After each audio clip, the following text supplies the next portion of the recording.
Assalamualaikum guys. Kali ini tentang tutorial menghapus Clear History versi terbaru tahun 2003. Kita mulai saja. Kita klik akun YouTube, kemudian klik profil di atasnya. Barulah kita cek, ya kan, terisi Clear History-nya masih ada.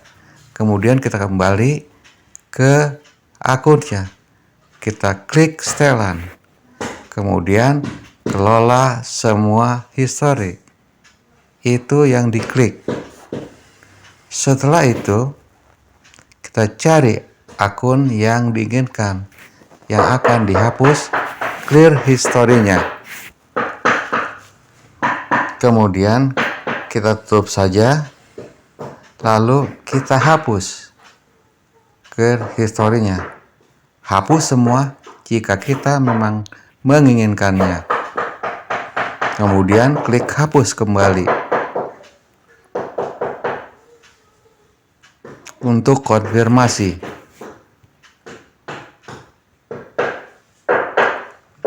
Setelah itu klik OK, artinya penghapusan telah selesai.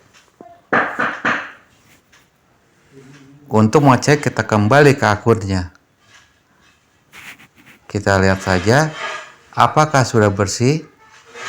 Kita lihat di waktu tontonnya. Kita cek, ya, sudah bersih. Clear history telah berhasil sempurna.